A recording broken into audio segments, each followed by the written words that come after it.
오늘 이 시간에는 빌립보서 4장 6절 이하에 있는 말씀을 가지고 공부를 하겠습니다. 우리 다 같이 6절을 읽겠습니다. 아무것도 염려하지 말고 오직 모든 일에 기도와 간구로 너희 구할 것을 감사함으로 하나님께 아뢰라. 이 세상에 사는 사람은 염려와 근심의 파도 속에 음물되어 살고 있습니다. 염려와 근심이 없는 사람 아무도 없어요. 혼자 살아도 염려와 근심이 있는데 부부간에 살면 그것이 배가 되고 자식을 낳으면 그 염려와 근심은 더 3배, 4배가 되는 것입니다. 가지 많은 나무에 바람 잘 날 없다고 자녀들 많이 기르는 여러분, 근심 걱정이 떠날 날이 없습니다. 기른다고 염려 근심하지요. 시집 장가 보내놓으면 걱정 안 할 줄 압니까? 시집 장가 보내놓으면 걱정이 더 많아지게 되는 것입니다. 요사이 국가에서는 자식을 안 낳는다고 출산 장려를 하지만 점점 세월이 발달이 되고 사람들이 현명해지기 시작하니까 무자식이 상팔자다. 될 수 있으면 인생을 근심 걱정하지 않고 편안하게 살자, 이런 주의로 나가는 사람이 많습니다. 더구나 젊은 세대는 더 머리가 우리보다 발달을 해서 편안하게 살자. 그래서 점점 평안하고 안일하게 살기를 원하고, 또 사회가 발전되므로 남녀가 다 똑같이 직장 생활을 하게 되니까 자기의 꿈과 목표를 향해서 나가는데 그 지향스러운 가족이라는 것은 안 가지려고 하는 것입니다. 굉장히 큰 문제인 것입니다. 인구 증가율이 줄어들고 현재 출산 장려를 해도 출산 연령에 있는 사람들이 출산을 안 하려고 하고, 그런 여러 가지 애로가 많습니다. 또 우리 나이 먹은 사람도 이 세상에 살면서 염려 근심이 없는 날이 없습니다. 우리가 신문을 보면은 모두 다 염려 근심거리가 기사로 나와 있습니다. 편안한 기사는 안 나와요. 또 나와도 재미가 없으니까 안 읽어보고 전부 누가 이렇더라, 누가 저렇더라, 누가 망했더라, 누가 죽었더라, 누가 문제 생겼더라, 이런 것만 보려고 하기 때문에 매스컴에서도 그런 것 위주로 보고를 합니다. 안 본 것보다 못하고, 안 들은 것보다 못하고, 몰란 것보다 더 못한 이러한 기사들이 너무나 많습니다. 그 염려, 근심, 불안, 공포, 초조, 절망이 꽉 들어찬 세상 속에서 우리가 염려, 근심을 제끼고 살 수 있는 길이 어디에 있겠어요? 사람의 힘으로는 염려, 근심 제껴놓고 살 곳이 없는데, 이 염려, 근심을 맡아줄 사람이 있어야 우리가 해방될 수 있는 것입니다. 그런데 예수님께서는 수고하고 무거운 짐진 자들은 다 내게로 오라, 내가 너희를 쉬게 하리라. 우리가 인생의 수고하고 무거운 염려, 근심, 불안, 초조, 절망의 짐을 졌으면 예수께로 나오라는 것입니다. 주님께서는 염려, 불안, 근심, 초조, 절망이 없는 사람은 내게 오라고 말 안 했습니다. 염려, 근심, 불안, 초조, 절망이 있는 사람은 내게 올 자격이 있다. 죄 없는 사람 내게 오라고 말하지 않았습니다. 죄 있는 사람 내게로 오라. 내가 세상에 오신 의인을 불러러 온 것이 아니라 죄인을 불러 구원하러 왔다. 죄 있는 사람 내게로 오너라. 병든 사람 내게로 오너라. 염려와 근심, 불안, 초조, 절망이 있는 사람 내게로 오너라. 그러므로 주님은 참된 구주가 되시는 것입니다. 우리를 건져주시는 하나님이 되는 것입니다. 그런데 이 성경에도 하나님의 성령은 바울을 통해서 아무것도 염려하지 말라고 했습니다. 이야, 이게 기막힌 일입니다. 아무것도 염려하지 말라. 염려, 근심이 5만 가지가 있는데, 매일같이 5만 가지 염려, 근심을 하는데, 그 중에 하나도 염려하지 마라. 아예 깡그리 염려와 근심은 집어치워라. 그러니 하나님께서 우리가 염려 근심하는 것을 원치 않는다는 것을 너무나 이게 분명히 기록하고 있는 것입니다. 염려 근심하는 것이 하나님 뜻이 아니고 또 염려 근심하지 말라고 하시니 안 하고 살 수 있도록 하나님이 책임을 져 주시겠다는 것입니다.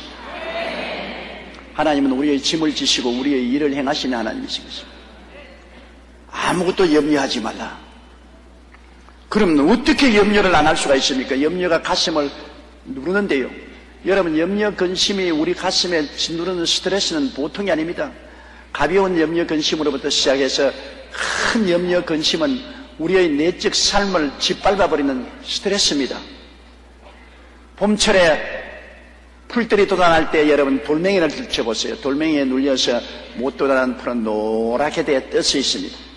염려와 근심은 우리를 바위가 누르듯이 눌러버리기 때문에 염려 근심으로 말미암아 온가지 병이 다 나타나는 것입니다. 우리 참으로 삶에서 중대한 병들은 거의 다 크고 적은 염려 근심에 짓눌려서 태어난 것입니다. 짓눌러버린 겁니다. 짓누르면 병이 들어요. 나는 어느 정신병 환자 이야기를 들었는데 밤낮 손을 이렇게 눈에 대고 이렇게 더 걸치고 있어요. 나중에 그 손을 떼보니까 눈알이 다 골마버리더랍니다. 눌러서 피순환이 안 되니까 골마버려요. 염려와 근심은 실제로 여러분의 마음을 짓누르고 심장을 짓누르고 위장을 짓누르고 폐를 짓누르고 신장을 짓누르고 간장을 짓누르고 오장육부 사지백체를 다 짓누릅니다. 온몸 전체가 압박과 서름 가운데 지나게 되는 것입니다.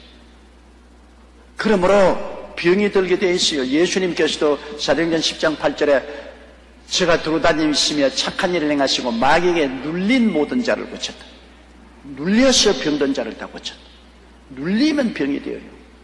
염려 근심이 누르면 소화도 안 되지요. 잠도 못 자지요. 마음의 기쁨도 사라지지요. 탄식만 생기지요.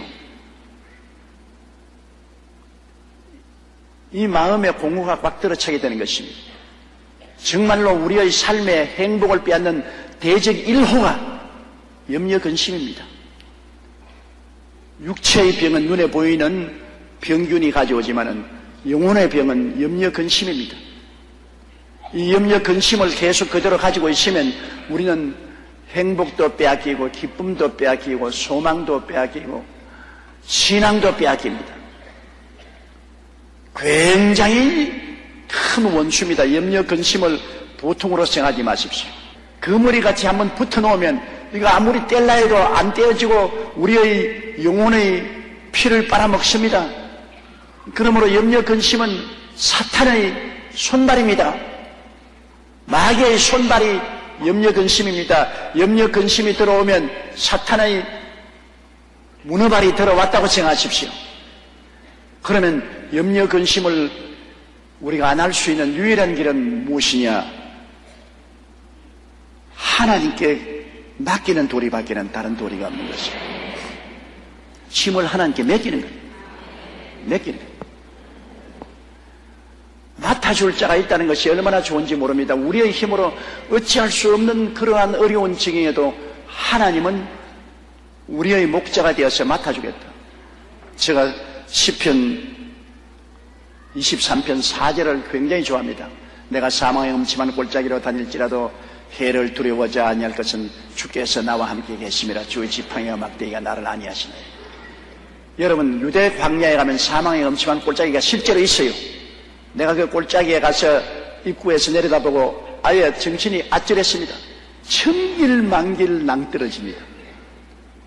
앞에도 천길만길 낭떠러지, 저 뒤편에도 천길만길 낭떠러지, 쫙 깊은 밑에 보니까 거기에 도랑물이 흐르고 있어요. 그게 한번 떨어졌다면은 앞으로도 뒤로도 기어올 수가 없어요. 완전히 사망의 엄침한 골짜기입니다. 한번 그곳에 떨어지면은 물은 마실 수가 있을지 몰라도 음식은 먹을 수가 없으니까 죽을 수밖에 없어요. 사망의 엄침한 골짜기입니다. 인간의 수단과 방법과 노력으로는 그 음침한 골짜기에서 나오지 못해요.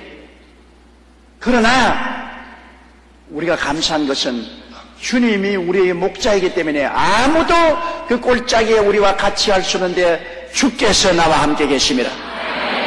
하늘과 땅을 지으신 하나님의 아들 예수님은 우리 목자가 되심으로 그런 사망의 골짜기에 주님이 같이 계시는데, 주님이 그냥 계신 것이 아니라 그 손에 지팡이와 막대기가 들려 있습니다. 언제나 여러분 약무리 가운데서 있는 예수님을 그림해 보면 긴 끝이 굽어진 지팡이 있지 않습니까? 이것으로서 양이 잘못 가면 목을 걸어 제낄 때는 지팡이가 되고, 이것을 이렇게 잡아서 짐승을 치면 막대기가 됩니다. 그 하나가 지팡이 역할도 하고 막대기 역할도 합니다. 지팡이는 인도하는 것입니다. 주님의 지혜와 총명과 모략과 재능과 지식, 이것을 말하는 것이고, 막대기는 전지전능하신 주님의 권능을 말합니다. 주님이 우리에게 오실 때는 언제나 지팡이 들고 오시는 것입니다. 거기에는 주님의 지혜와 총명과 모략과 재능이 있고, 거기에는 주님의 전지전능한 권세가 있습니다. 이것으로서 우리를 끌어내는데 어떻게 끌어낼지 우리는 몰라요. 성경에는 일을 행하는 야훼, 그 일을 지어 성취하는 야훼, 그 이름을 야훼라는 자가 이같이 이르노라. 너희는 내게 부르짖으라. 내가 내게 응답하겠고 내가 알지 못하는 크고 비밀한 일을 보여주리라. 하나님은 우리가 알지 못합니다. 하나님이 하시는 일을 우리가 어떻게 알아요? 하나님의 뜻은 너무나 높고 깊기 때문에 마귀도 알지 못하고 사람도 알지 못합니다. 하나님이 오시면 우리가 도저히 알 수 없는 그 깊은 하나님의 경륜과 섭리 중에서 일하기 때문에 큰 비밀의 역사를 나타냅니다. 하나님이 우리 하나님이 되시고 우리에게 소망이 되시는 것은 하나님이 비밀의 역사를 가지고 있기 때문인 것입니다. 하나님은 해답이 크고 비밀한 것입니다. 크고 비밀한 하나님의 지혜와 총명과 모략과 재능과 지식과 하나님의 권능으로 우리를 사망의 엄침한 골짜기에서 해를 받지 않고 나오도록 이끌어내어 주시는 것입니다. 실제로 사망의 골짜기에 있는 것처럼 우리의 정신적인 염려 근심의 골짜기가 사망의 골짜기입니다. 염려 근심의 깊은 골짜기에 떨어져서 도저히 우리 힘으로 아동바동해도 나올 수가 없어요. 그래서 목매어서 자살하고 높은 빌딩에서 뛰어내려서 자살하고 한강에 투신하고 도저히 염려 근심의 그 아득한 골짜기에서 죽음밖에는 피할 길이 없기 때문에 죽는 것입니다. 이 깊은 골짜기에 나를 찾아올 자가 누굽니까? 사람은 없어요. 못 찾아와요. 그 골짜기 입구에서 안타까워해도 골짜기 밑에 누가 내려가요? 염려 근심의 깊은 심년의 골짜기에 찾아 들어오시는 분은 우리 예수님밖에 계시지 않습니다. 왜? 예수님은 죽음보다 더 깊습니다. 예수님은 죽어서 음부까지 내려갔다가 주님께서 하늘까지 높아지시기 때문에 주님보다 더 높은 곳이 없으며 주님이 내려간 그 깊이보다 더 깊이 내려간 자가 없습니다. 주님은 모든 것을 다 통할하십니다. 그러므로 주님은 우리 염려 근심의 깊은 음침한 골짜기까지 다 내려와 오시는 것입니다. 아무도 내 마음 몰라. 맞았어. 아무도 내 마음 누가 알아줘요? 남편도 아내도 자식도 부모도 몰라주는 깊은 염려 근심의 깊은 골짜기에 호연히 우리가 보면 예수님이 와 계신 것입니다. 예수님 목자로서 와 계십니다. 예수님 손에 그 지팡이와 막대기가 있습니다. 예수님 전지전능 무소부지하신 주님, 지혜와 총명과 모략과 재능과 지식을 가지고 권세와 능력으로 우리 가운데 와 계시면서 주님이 손을 내밀고 내게 맡겨라. 염려와 근심을 내게 맡겨라. 그러므로 잠 못 이루는 그 밤에 주님께 엎드려 몸부림치며 주여 나는 못합니다. 나는 안 됩니다. 나는 할 수 없습니다. 나는 죽게 되었습니다. 내 영혼의 깊음 속에 들어오셔서 내 수고하고 무거운 짐을 맡아주시옵소서. 몸부림치면 주님이 오냐 걱정 마라. 내가 맡아주마. 주님이 맡아주시는 것입니다. 되게 염려 근심 걱정 깊은 골짜기에 떨어질 때는 자기가 하나님의 율법과 계명을 어기고 못된 짓 하다가 떨어져요. 못된 짓 하다가 아니 나는 너무 못된 짓을 많이 했기 때문에 주님이 사망의 골짜기에 찾아오지도 않을 것입니다. 여러분 자식이 못된 짓 하면 밉지요. 자식이 못된 짓 하면 밉습니다. 저놈의 자식 막 확 쥐어 박아버리고 그냥 후리 때리면 좋겠던 나쁜 놈의 자식, 이놈의 자식 망해야 싸다 싸. 그러고도 아이고 불쌍해라, 아이고 저걸 어떻게 하노. 부모라는 것은 미우면서도 사랑하고 쥐어받고 싶으면서도 어루만져주고 싶고 발길로 차고 싶으면서도 불구하고 또 건져주고 싶고, 부모가 된다는 것은 마음속에 이런 갈등을 가지고 있습니다. 갈등을 가지고. 그러나 자식이 못되게 굴어도 미움보다는 사랑이 더 많고 쥐어받고 싶은 것보다도 어루만져주고 싶은 마음이 더 강한 것입니다. 그것도 자식이 눈물을 흘리고 회개하고 아버지 어머니 날 도와달라고 할 때는 어찌할 도리가 없습니다. 품어주지요. 계속해서 반발해 나가면 어디 죽도록 내버려 놓아라 하지만은 회개하면 육신의 부모도 자식 버리지 않습니다. 하물며 하나님이 회개하는 사람 절대로 버리지 않습니다. 하나님은 지극히 높으신 보좌에 계시고 통회하는 사람의 마음을 소칭하기 위해서 함께 계신다고 말한 것입니다. 그러므로 회개하면 사망의 어떠한 깊은 굴짝에 떨어져도 내가 회개하면 주님 찾아오시는 것입니다. 회개 안 하면 안 돼요. 가슴을 찢고 회개하면 주님이 여러분의 과거를 다 묻지 아니하시고 그걸 용서하시고 찾아오시는 것입니다. 주님의 용납하심과 사랑하심과 긍휼히 여기심은 인간의 생각하고는 틀립니다. 큰 용서와 긍휼과 아량을 가지고 회개하는 자를 품어주기 때문에 사망의 엄청난 골짜기를 처했을지라도 회개하면 주님이 같이 오셔서 그 지팡이와 막대기로 나의 문제를 책임져 주시는 것입니다. 아무것도 염려하지 마라.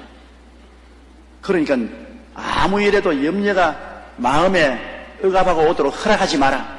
허락하지 않기 위해서는 예수님께 뛰어가서 매달려야 된다. 동리 개가 막 짖고 따라오면 어떻게 합니까? 어린아이가 그 개하고 대결할 수 없으니까 뛰어와서 엄마 품에 안기는 게 제일 좋습니다. 엄마 침 아프게 안 끼면 동네 강아지 뛰어오다고 엄마가 그러면 깨갱 거기서 도망칩니다. 어린아이에게는 무서운 존재지만은 엄마에게는 그 동네 똥개가 무섭지 않습니다. 그 똥개가 따라온다고 막 그때 똥개하고 달라드는 똥개는 어린아이를 얕잡고 물고 찢어요. 그러나 엄마의 품에 안기면 똥개는 엄마 곁에 왔다가 도망치는 거죠. 우리 스스로 염려와 근심을 대결하면 우리가 산산조각이 나지만은 주님 품에 안기면 염려 근심은 한 길로 왔다가 7길로 도망치게 되는 것입니다. 그러므로 아무것도 염려하지 말고 어떻게 해야 되게? 오직 한 가지만 해라. 오직 다른 데 복잡한 일 하지 마라. 사단의 팔춤 찾아다니면서 고함치지 말고 오직 한 가지만 해라. 모든 일에 기도와 간구로 너희 구할 것을 감사함으로 하나님께 아뢰라. 기도와 간구. 기도는 일반적인 기도입니다. 기도는 일반적으로 하나님을 예배하고 찬미하고 감사하는 기도. 이것은 우리가 매일 해야 되겠습니다. 매일 하나님 예배하고 감사하고 찬양하는 기도. 오늘도 여러분 그 기도를 하셨죠? 매일 하나님 말씀 읽고 기도하고 예배하고 찬양. 근데 그 다음 간구는 뭐냐? 간구는 목표가 있는 기도가 간구인 것입니다. 일반적인 기도는 그냥 하나님과 교제하는 기도지만은 간구는 내가 응답을 받기를 원한 목표를 분명히 정한 기도인 것입니다. 다시 말하면 이 병을 낫게 해주시옵소서, 이 사업체의 문제를 해결해 주십시오, 이 송사 문제가 해결되게 해주십시오, 남편이 자식이 회개하게 해주십시오. 분명한 목표를 가지고 뜨거운 마음으로 부르짖어 기도하는 것은 간구입니다. 일반 기도는 편안한 마음으로 기도할 수 있어요. 그러나 간구는 마음속에 뱃속에서 끌어나오는 간절한 소원이 있어 기도에 사로잡혀서 몸부림치면서 부러지는 것이 간구인 것입니다. 우리가 하나님께 응답받으려면 평소에는 일반적인 기도를 늘 하지만은 특별한 경우에 염려 근심이 나에게 몰아칠 때 그를 대적해서 이기려면 간구가 필요한 것입니다. 염려 근심을 가져오는 그 문제, 특별한 문제를 두고서 내 마음속에 그냥 창자가 끓어오르듯이 간절한 마음으로 목표를 가지고 기도하는 것입니다. 그렇게 기도와 간구로 기도를 해야 됩니다. 우리 구할 것을 감사함으로 하나님께 아뢰라. 물론 기도하면서 늘 감사하죠. 하나님이 계신 것 얼마나 감사합니까? 하나님이 계시기 때문에 기도할 수 있고 의지할 수 있으니 늘 감사기도 해야죠. 늘 감사해야 되는 것입니다. 내가 암으로 죽어가는 환자를 병원에 신방하니까 저보고 하는 말이 목사님 나는 다른 기도 안 나오고 자꾸 감사합니다. 감사합니다. 감사합니다만 나옵니다. 이거 어떻게 해야지요? 올바른 기도입니다. 비록 암으로 죽어갈지라도 예수님이 십자가에 보배로운 피를 흘려 영원한 천국을 예배해 놓았으니까 그것만 생각해도 감사하지 않아요? 그러므로 감사할 것은 우리의 생활 전반에 걸쳐 감사하고 그리고 간구를 해야 됩니다. 원망 불평하고 기도하면 기도가 효과가 없어요. 감사하면서 기도해야 기도에 효과가 있는 것입니다. 감사에는 하나님의 영광이 임하지만은 원망 불평에는 사탄이 임하는 것입니다. 감사하여 하나님의 영광이 임한 가운데서 우리가 간절히 간구해야 되는 것입니다. 간절히 기도하는 것. 그러면 얼마나 간절히 기도해야 됩니까? 성령께 부탁해서 여러분의 마음이 하나로 집중되어서 그냥 부르짖을 산만한 기도는 효과가 없습니다. 여러분께서 확대경을 가지고 종이에 구멍을 뚫으려고 하면 한 곳에 초점을 맞춰서 초점 맞추면 여기가 모락모락 나고 구멍이 뚫어집니다. 이걸 자꾸 확대경을 움직이면 아무 역사도 안 일어나요. 초점을 맞춰야 돼요. 한 가지 목표를 딱 주고 그냥 회개하면서 부르짖어 주님께 계속 기도하는 겁니다.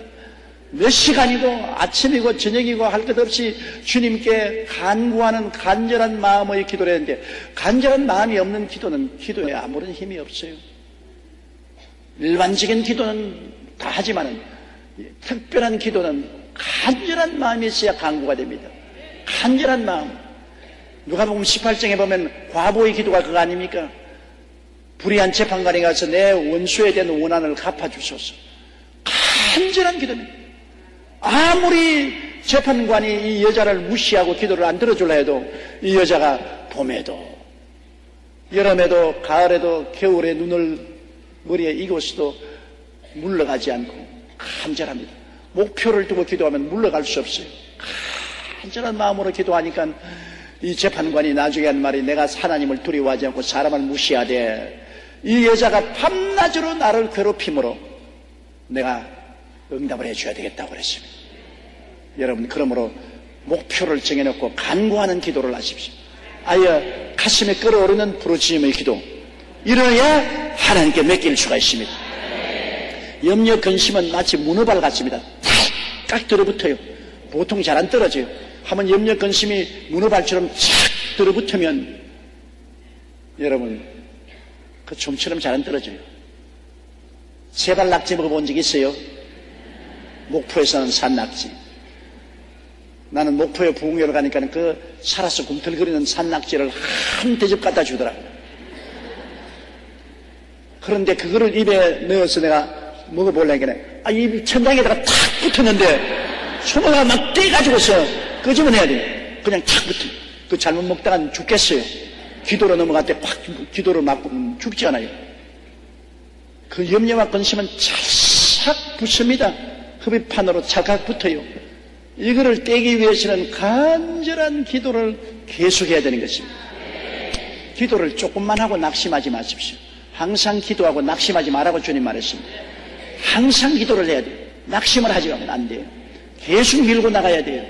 그러면 나중에 마귀가 떨어져 나갑니다. 마귀도 결사적이니까 마귀도 결사적으로 우리를 도둑질하고 죽이고 멸망시키려고 염려 근심이라는 그러한 문어발 같은 것으로서 우리에게 붙어 들어오니까 우리도 결사적으로 기도해야 돼요.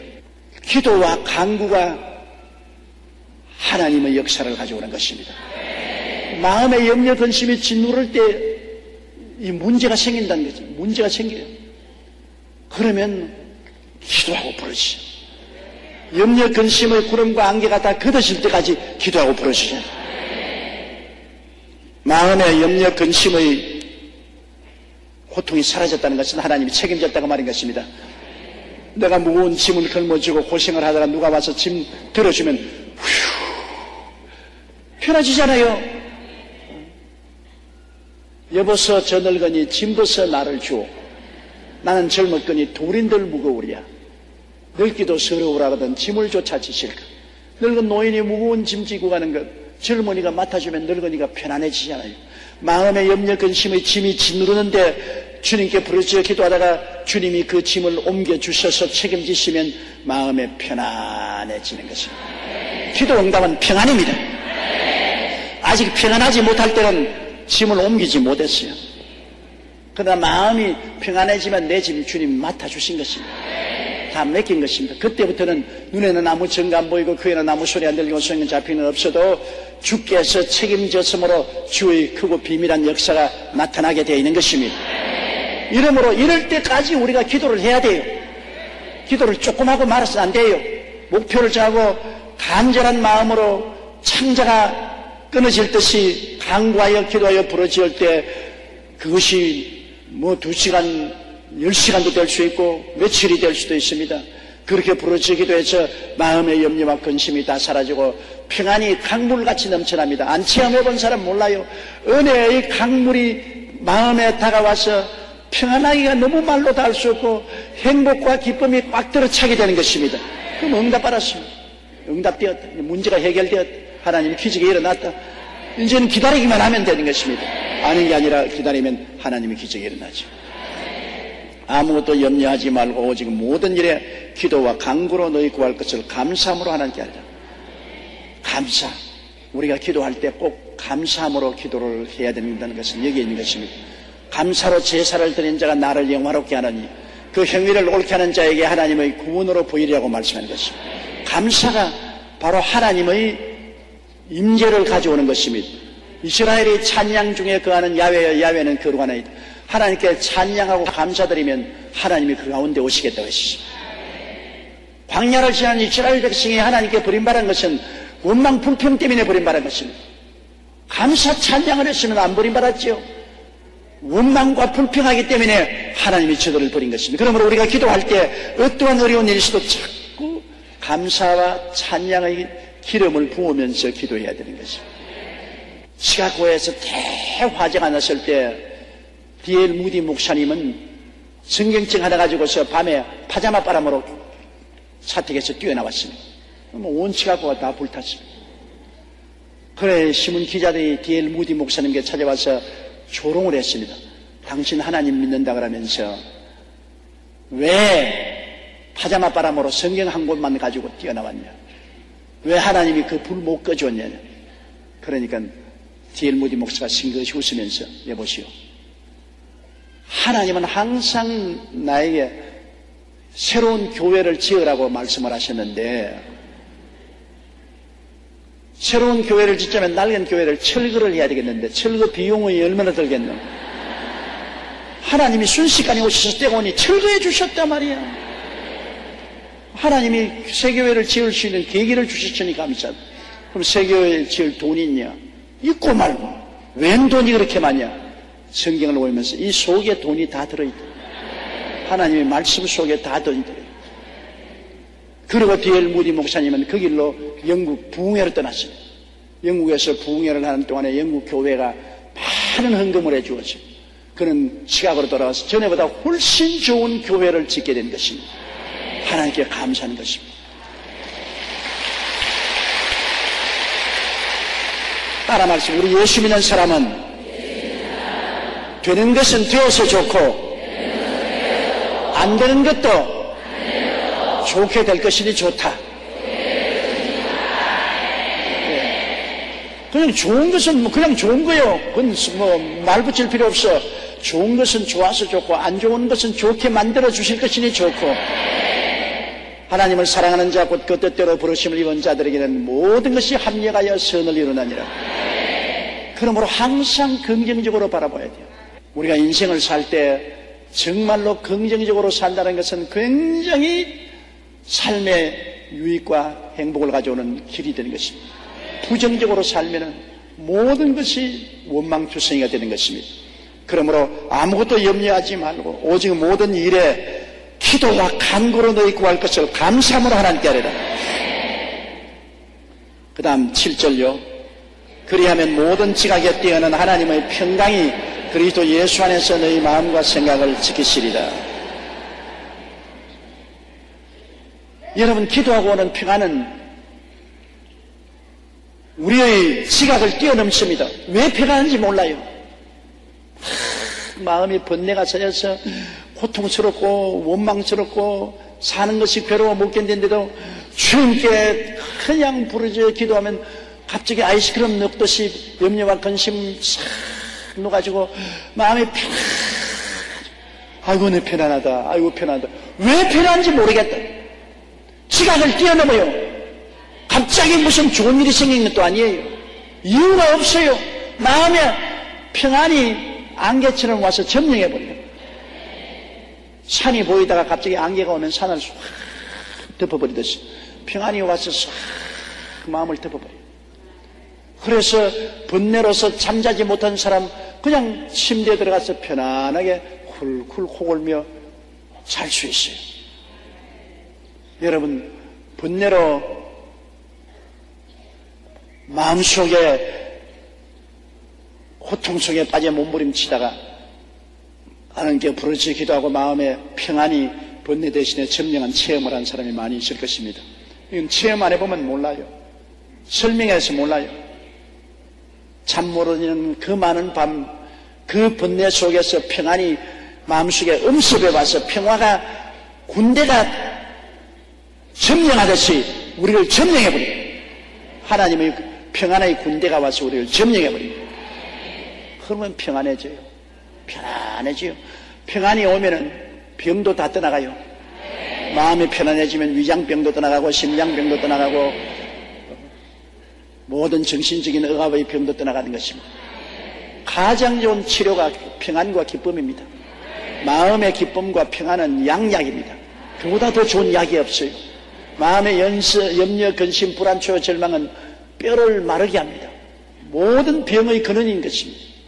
그러므로 예수 믿는 사람이 장수할 수 있는 것은 평안을 얻을 수 있기 때문에 하나님께 부르짖어 기도해서 주님의 평안이 군대처럼 와서 마음을 점령해 주는 것입니다.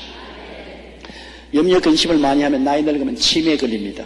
시카고 러시 대학교 메디컬 센터는 65세 이상의 백인과 흑인 1064명을 대상으로 이들의 걱정 및 스트레스에 대한 반응을 조사한 후 3년부터 6년이 경과된 시점에서 이들 중에 누가 치매에 걸렸는지 조사해 봤습니다. 조사 결과 걱정이 많고 스트레스에 민감한 사람일수록 노년기에 알츠하이머 병, 즉 치매의 발생 위험이 보통 사람보다 2배 이상 증가했으며 이러한 경향은 흑인보다 백인에게 더 강하게 나타났다고 말했습니다. 그러므로 지나친 스트레스를 줄여야 정신적인 건강을 유지할 수 있습니다. 병 중에 치매가 가장 비참한 병입니다. 치매는 자기도 모르고 이웃도 몰라요. 자기 상실증에 걸려요. 노인이 되어서 치매병에 걸리는 것 가장 괴롭습니다. 그럼 이 치매에 안 걸리려면 젊었을 때 염려 근심하지 말아야 돼요. 기쁨으로 살아야 돼요. 평안과 기쁨으로 살면은 치매 예방이 돼요. 그러나 자꾸 염려 근심하는 사람은 치매에 걸려요. 아주 염려 근심을 팔자로 하는 사람이 있습니다. 좋은 이웃 사람들, 이웃까지 빌려와서 염려 근심을 해요. 남은 염려 근심에 빌려와가지고. 그런 사람은 나중에 치매에 걸립니다. 그런데 우리 예수 믿는 사람에게는 너무나 좋은 것은 천지와 만물을 지으시고 우리를 그렇게 사랑하는 주님께서 염려와 근심을 맡아주시기 때문인 것입니다. 무능력한 하나님 같으면 맡아줘 소용이 없지요. 전지전능하신 하나님이기 때문에 그냥 맡겨요. 자꾸 맡겨요. 기도하고 자꾸 맡겨요. 매일같이 맡겨요. 매일같이 주님께 그저 오면 맡겨요. 그러면 주님이 평안을 우리 마음속에 보내되 군대처럼 보내주신 것입니다. 뭐 위대한 사람이라고 해서 염려 근심 안 한 줄 알아요? 미국의 아브라함 링컨은 사후에 유품을 정리하던 사람이 그가 항상 손에 들고 다니던 성경을 보니까 손가락 자국이 선명한 손때로 묻은 페이지가 특히 눈에 띄었습니다. 그래서 링컨 같은 사람이 그토록 자주 보았던 성경 구절이 무엇인지 보니까 시편 34편 4절 내가 야훼께 구하며 내게 응답하시고 내 모든 두려움에서 나를 건지셨도다. 링컨은 늘 두려웠어요. 남북 전쟁을 하고 정적들도 많고 원수들도 많고 그래서 링컨은 늘 두려움이 있었습니다. 그 두려움이 염려와 근심과 손을 잡고 짓누르지 않습니까? 그렇기 때문에 링컨이 늘 들고 다니면서 성경을 읽은 것이 시편 34편 4절 내가 야훼께 구하며 내게 응답하시고 내 모든 두려움에서 나를 건지셨다. 하나님은 두려움에서 건지십니다. 염려, 근심, 불안, 초조해서 건지시는 것입니다. 그래서 링컨은 백악관 2층 자기의 침실을 기도실로 변화시킨 것입니다. 늘 백악관에 가면 링컨이 침실에서 부르짖는 기도 소리가 들렸다고 그러죠. 그의 성경 시편 37편은 지금도 눈물 자국이 분명하게 그게 얼룩져 있습니다. 그만큼 기도하고 두려움과 염려, 근심을 주께 맡기고 주님께 의지했기 때문에 그는 남북 전쟁을 승리로 이끌고 노예를 해방시키고 미국 역대 대통령 중에 최고의 존경받는 위대한 대통령이 될 수가 있었던 것입니다. 그러므로 염려, 근심, 불안, 초조, 절망을 여러분 우리는 극복해야 돼요. 이거 극복하지 못하면 안 되는 것입니다. 우리 6절, 7절 다 같이 소리내 읽으십시다. 아무것도 염려하지 말고 오직 모든 일에 기도와 간구로 너희 구할 것을 감사함으로 하나님께 아뢰라. 그리하면 모든 지각에 뛰어난 하나님의 평강이 그리스도 예수 안에서 너희 마음과 생각을 지키시리라. 할렐루야.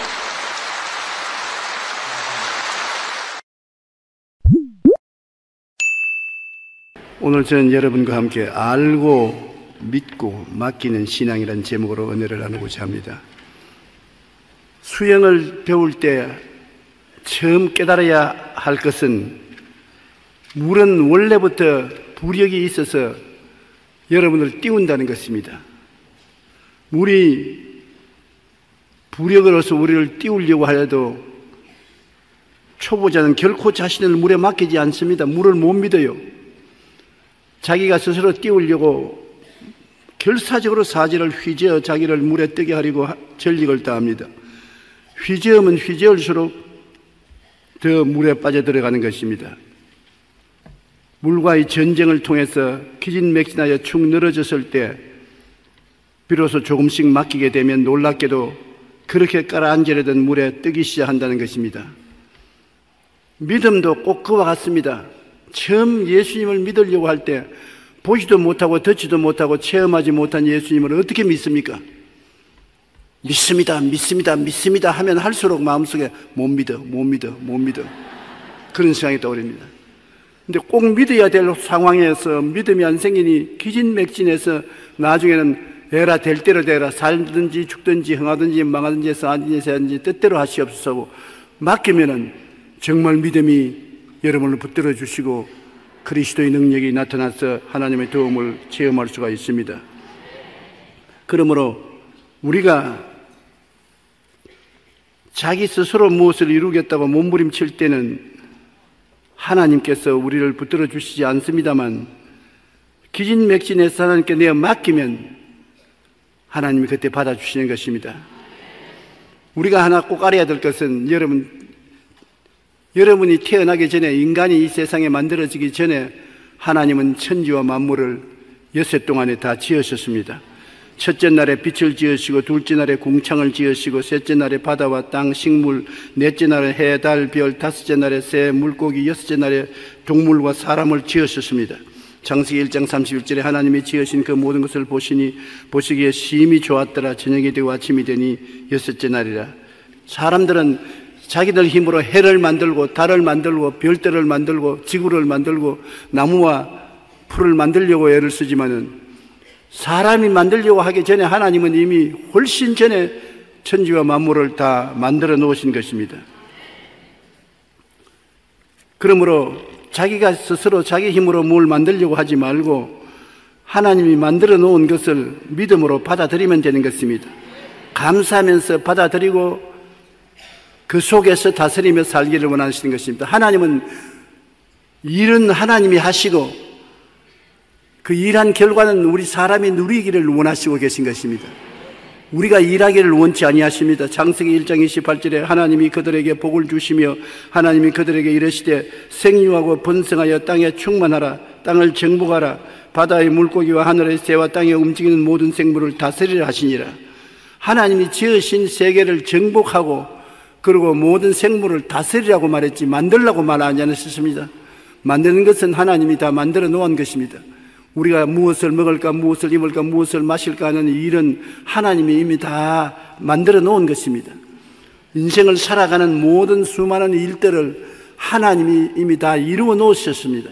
우리는 이루어 놓으신 하나님을 이를 믿음으로 누리기를 원하시는 것입니다.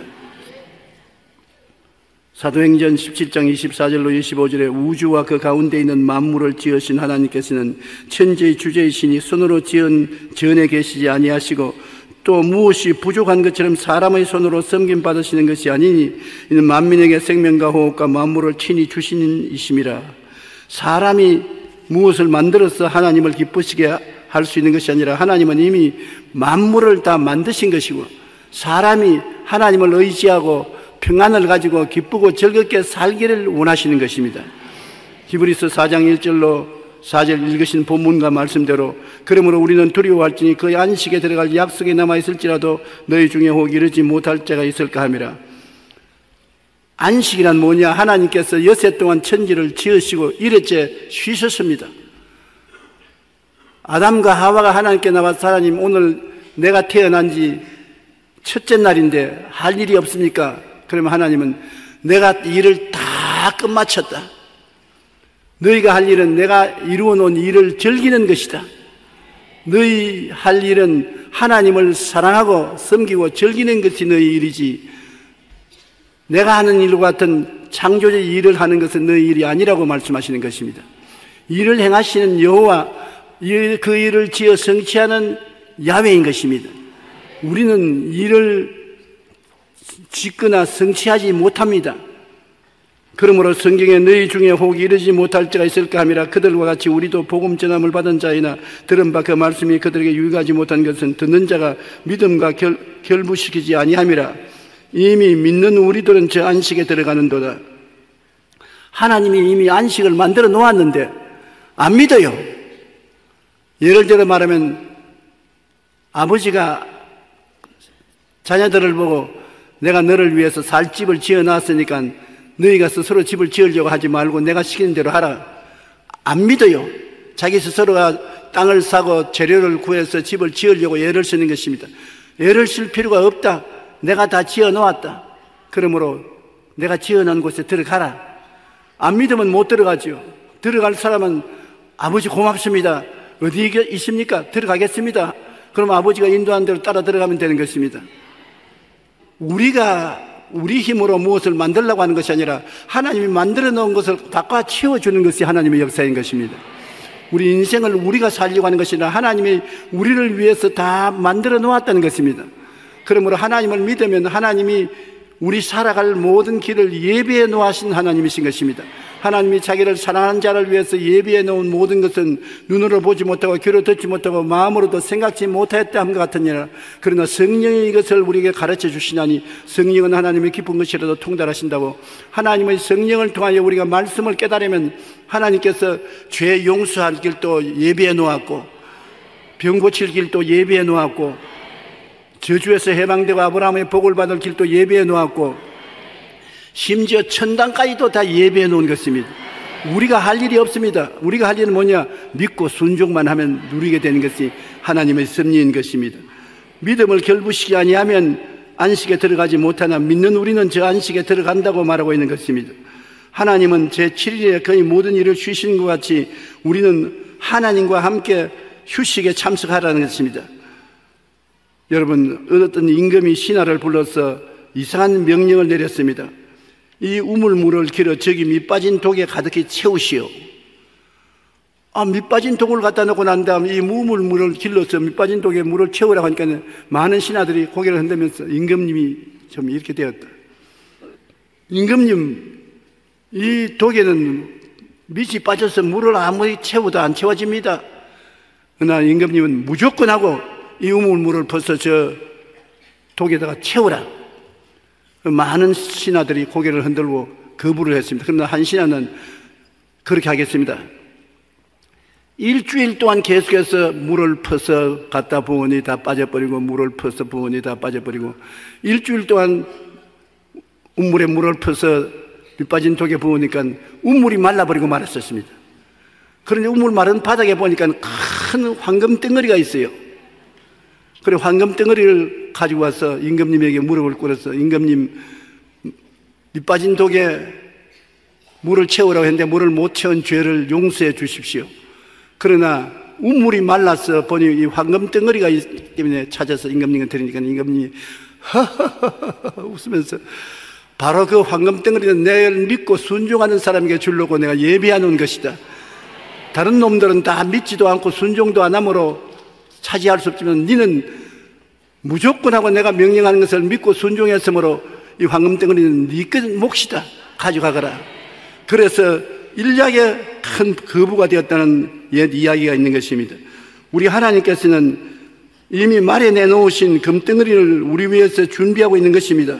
우리가 하나님의 명령에 순종하고 겸손히 그분 권위를 인정할 때 커다란 황금덩어리 같은 보상을 받게 되는 것입니다. 예수 믿는 신앙생활의 가장 중요한 것이 하나님의 약속을 믿고 순종하는 것입니다. 눈에는 아무 증거 안 보이고 귀에는 아무 소리 안 들리고 손에는 잡히는 것 없고 내 학길 7일까지 어두워도 하나님의 말씀을 믿고 순종하면 결과는 황금덩어리 같은 보상이 기다리고 있는 것입니다. 하나님은 엉터리 같은 일을 해놓고 난 다음 우리 보고 믿으라고 하지 않은 것입니다. 구원의 대역사가 얼마나 중요합니까? 그것도 하나님은 우리를 위해서 이미 2000년 전에 예비해 놓은 것입니다. 그 아들 예수님을 보내셔서 우리에게 종교를 준 것이 아니고 철학을 준 것이 아닙니다. 우리에게 구원을 예비해 놓으신 것입니다. 예수님의 고난을 통하여 구원의 상상할 수 없는 일을 성취해 놓은 것입니다. 이사야 53장 5절에 그가 찔림은 우리 허물 때문이요 그가 상함은 우리의 죄악 때문이라. 그가 징계를 받음으로 우리가 평화를 누리고 그가 채찍에 맞음으로 우리가 나음을 입었다고 말씀하고 있는 것입니다. 원죄에서 어떻게 자유를 얻습니까? 예수님은 아버지 없는 처녀 마리아를 통해서 태어났기 때문에 원죄 없이 태어났었습니다. 그래서 죄 없는 사람으로서 인류의 죄를 대신 짊어지고 청산했고 우리 수많은 허물도 예수님이 대신 짊어지고 다 청산해서 이루어버린 것입니다. 예수님께서는 병에서 우리가 치유받도록 채찍에 맞음으로 병을 다 짊어지고 가셨고 저주를 당해서 십자가에 매달려 고난당함으로 저주를 값주고 청산해버렸고 죽었다가 영생 부활하심으로 우리에게 영생의 길을 예비해 놓으시고 다 이루어 놓은 것은 자기를 위해서 한 것이 아니라 하나님의 뜻을 쫓아 여러분을 위해서 예비해 놓으신 것입니다. 이걸 잊지 마시기 바랍니다. 주님께서는 알파요 오메가요 처음과 나중이요 시작과 끝이라 죄에서부터 시작해서 죽음에 이르기까지 그 스펙트럼 안에 있는 모든 저주를 다 청산해버리고 말한 것입니다. 그러므로 예수님은 우리의 진실한 목자로서 우리에게 부족함이 없게 준비해 놓으신 것입니다. 그리스도를 따라가면 부족함이 없다는 것을 생각하고 부족함이 없는 여러분 자신을 꿈꾸고 믿고 부족함이 없다고 입으로 시인해야만 되는 것입니다. 주님은 우리 전인 구원을 완전히 성취해 놓았기 때문에 시편 103편 3절로 5절에 그가 내 모든 죄악을 사하시며 내 모든 병을 고치시며 내 생명을 파멸해서 속량하시고 인자와 긍휼로 관을 씌우시며 좋은 것으로 내 소원을 만족해 하사 내 청춘으로 독수리같이 새롭게 하시는도다. 다 이루어 놓았으니까 주님께서 만족해 해 주실 수가 있는 것입니다. 요한 3서 1장 2절에 사랑하는 자여 내 영혼이 잘됨같이 내가 범사에 잘되고 강건하기를 내가 강구하노라. 전 인생을 주님께서 다 돌보도록 예배해 놓으신 것입니다. 한번 따라 말씀해서 내 영혼이 잘됨같이 나의 범사가 잘되고 내가 강건하도록 예수님이 다 예배해 놓으셨다. 그러면 우리에게 필요한 것은 믿고 순종하는 것입니다. 주님께서 약속을 주셨으므로 약속을 믿고 순종하는 것입니다. 이 약속을 생각하고 약속대로 이루어진 모습을 꿈꾸고 믿고 입으로 시인하는 것입니다. 나는 예수님으로 말미암아 영혼이 잘된 사람이다. 나는 범사에 잘된다. 나는 강건하다. 아무리 믿음이 안 오고 환경이 어려워도 주님의 말씀을 믿고 순종하고 나가면 주님의 권세와 기적이 나타나서 역사하는 것입니다. 믿고 맡기면 구원을 받는다는 것을 우리가 반드시 알아야 되는 것입니다. 자기 힘으로 구원을 성취하려면 율법과 전쟁이 벌어지고 처참하게 실패해야 되는 것입니다. 우리가 율법을 지키지 않고는 구원을 못 받습니다. 그런데 사람치고 율법을 지킨 사람은 한 사람도 없습니다. 율법은 우리 죄를 지적하는 것인데 10계명을 다 깨끗이 지킨 사람 한 사람도 없습니다. 그러므로 내가 내 힘으로 구원받겠다고 하면은 율법과 전쟁에서 비참하게 패배하고 마는 것입니다. 그러나 예수님이 날 대신하여 다 지켜주셨습니다. 예수님 안에서는 그 흘리신 보배로운 피로 모든 죄가 청산되고 용서와 의를 믿음으로 받을 수가 있는 것입니다. 그러므로 내가 싸우면 안 됩니다. 주님이 다 이루어 놓으신 것을 믿음으로 받아들여야 되는 것입니다. 에베소 2장 8절로 10절에 너희는 그 은혜에 의하여 믿음으로 말미암아 구원을 받았으니, 하나님은 은혜는 값없이 주는 것인데 믿음으로 말미암아 구원을 받았으니 이것이 너희에게 난 것이 아니요 하나님의 선물이라. 행위에서 난 것이 아니니 이는 누구든지 자랑치 못하게 하려 함이라. 우리는 그가 만드신 바라 그가 예수 안에 선한 일을 위하여 지으심을 받은 자니 이 일은 하나님이 전에 예비하사 우리를 그 가운데 행하게 하려 하심이라. 하나님께서 예수님의 은혜를 통해서 우리가 구원받도록 선물을 주신 것입니다. 하나님의 선물은 믿음으로 받지 행위로 받지 않는 것입니다. 하나님이 선물을 주시는데 아이고 내가 대가를 지불해서 내가 일해서 받아야지요, 죄사함을 내가 율법을 지켜야지요, 그럼 낙지하는 것입니다. 허물을 내가 율법을 다 완성해서 해야지요, 낙지합니다. 병은 내가 병 낫기 위해서 노력을 해서 치료받아야지요, 낙지합니다. 저주에서 해방된 아브라함의 복도 내가 노력해야 저주에서 해방되지요, 낙지합니다. 천당도 내 힘으로 가야지요, 낙지합니다. 어떻게 하느냐? 주님이 다 이루어 놓은 것을 깨달아 알아야 되는 것입니다. 그것을 바라보고 믿고 입으로 시인하고 밀고 나가면 내 믿은 대로 될지어다. 기독교 신앙은 사람의 힘으로 되는 것이 아니라 하나님이 그리스도 안에서 여러분을 위해서 다 이루어 놓은 것을 여러분이 취하는 것입니다. 세례요한 때부터 천국은 침노를 당하나니 침노한 자가 빼앗는다고 믿음으로 쳐들어가야 되는 것입니다. 내 생각대로 될지어다, 내 꿈꾼 대로 될지어다, 내 믿은 대로 될지어다, 내 말한 대로 될지어다. 그러므로 힘차게 생각하고 힘차게 꿈꾸고 힘차게 믿고 힘차게 말을 해야지 자꾸 흔들리고 타협해서 포기하면 안 되는 것입니다. 믿고 맡기면 구원을 받게 되는 것을 알아야 되는 것입니다. 예수님 뒤로 와서 옷깃을 만진 12 힐루병 앓는 여자의 나음과 회당장 야이로의 딸이 낳은 것도 예수님의 말씀을 믿음으로 낳게 된 것입니다. 그들이 노력한 것 아닙니다. 12회를 혈루병 앓는 여자는 모든 임원에게 온갖 고통을 당하고 있는 돈도 다 없애고 처참하게 되었으나 예수님의 옷자락에 손만 댄다고 믿고서 나와서 지나가는 예수님 옷자락에 손을 대니까 병이 나아버리고 말한 것입니다. 예수님께서 내 믿은 대로 될지라고 말한 것입니다. 회당장 야이로의 집에 딸이 죽었다고 해서 딸 고치러 가니까 사람들이 울고 불고 하면서 죽은 딸을 뭘 고치러 옵니까? 돌아가라고 하니까 예수님이 두려워 말고 믿기만 하라. 그리고 들어가서 달리다 보면 딸아 일어나라 하니까 딸이 일어나고 말한 것입니다. 12회 앓은 혈루병이 여인이 자기가 낳겠다고 노력해서 낳은 것이 아닙니다. 믿음으로 낳은 것입니다. 회당장의 딸이 낳은 것도 자기가 노력해서 낳은 것이 아니라 예수님을 그 아버지가 믿음으로 낳은 것입니다. 믿으면 되는 것입니다. 믿음이 가장 중요한데 사람들은 믿음이 없다고 생각하는 것은 거짓말인 것입니다. 태어날 때부터 여러분 믿음을 가지고 태어나는 것입니다. 이목구비를 가지고 태어난 것처럼 태어날 때부터 이미 믿음을 가지고 태어난 것입니다.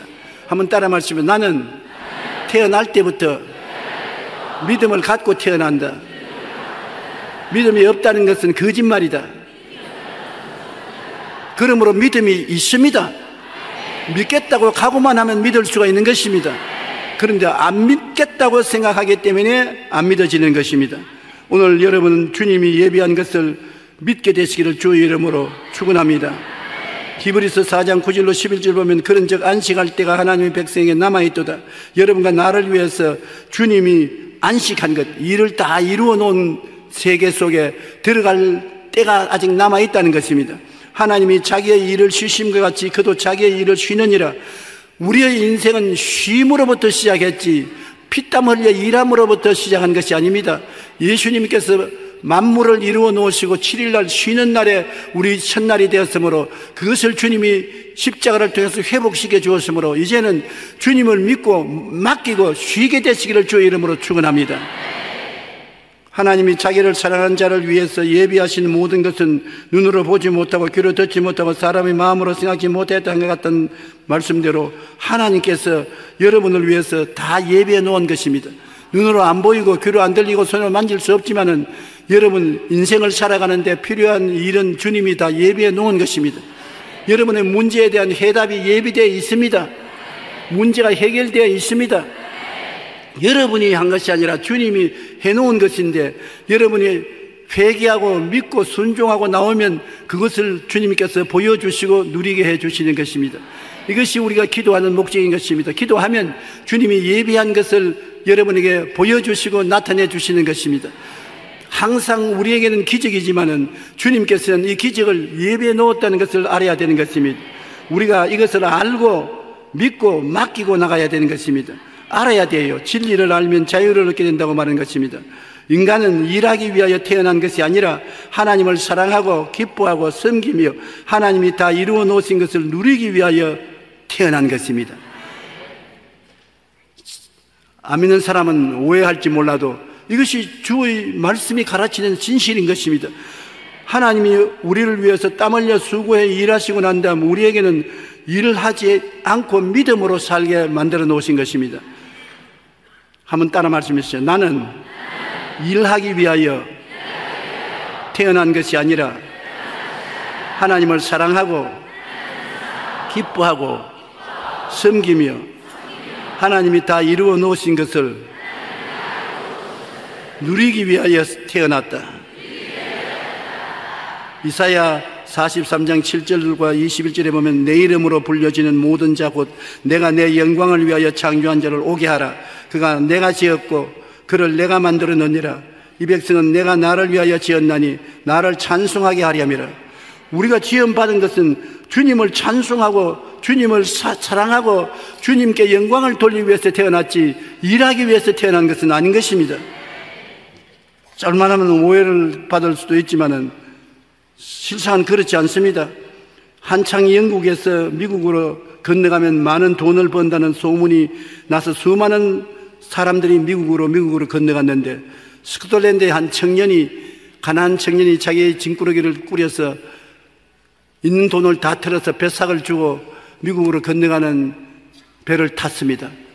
타기는 탔으나 일주일 동안 미국으로 건너가는 동안에 먹을 밥값이 없어요. 그 다른 사람들이 선실해서 밥 먹으러 가자고 하면 난 생각이 없습니다.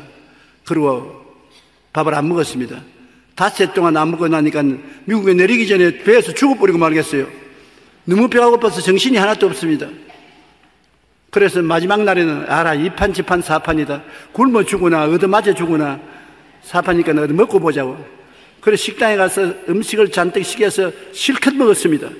먹고 난 다음에 식당 주인에게 오늘 내 먹은 값이 다 얼마입니까? 그러니까 식당 주인이 이상한 짓 쳐다보면서 뭐요?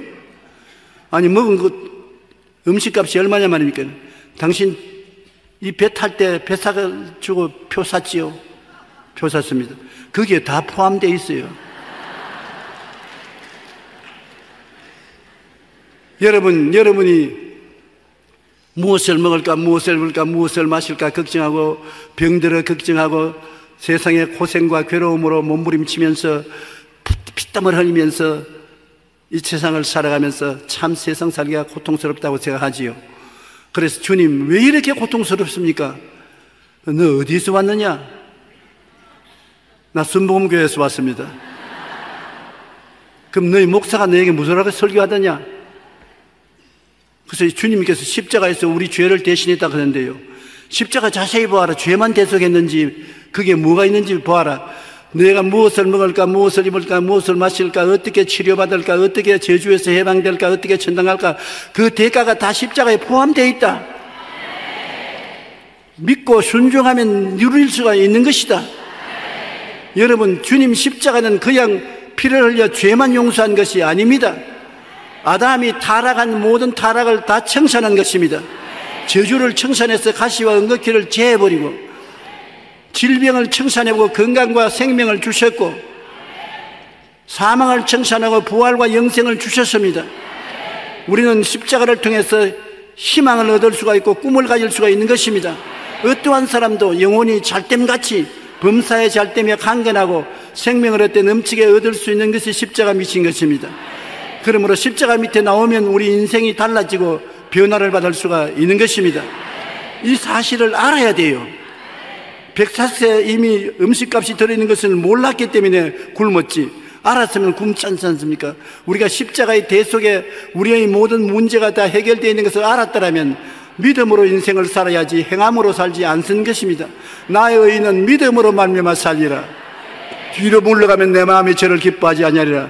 주님의 진리를 알아야 믿지, 모르면 믿을 수가 없는 것입니다. 진리를 알아야 믿고서 우리가 담대하게 나갈 수 있는 것입니다. 진리를 알면은 확실한 믿음으로 믿고 의지해야 되는 것입니다. 하나님과 동등하게 되려는 오만과 탐욕이 있는 이상 인간은 악마가 되는 것입니다. 우리는 하나님과 동등하게 될 수 없어요. 하나님은 창조주 되시고 우리는 피조물입니다. 하나님은 절대 주권자가 되시고 우리는 하나님의 종입니다. 하나님과 동등 못 돼요. 우리는 하나님을 믿고 나갈 따름인 것입니다. 무엇을 믿느냐? 하나님을 믿습니다. 보는 것 믿는 것이 아니고 듣는 것 믿는 것이 아니고 체험하는 것을 믿는 것이 아니고 하나님을 믿습니다.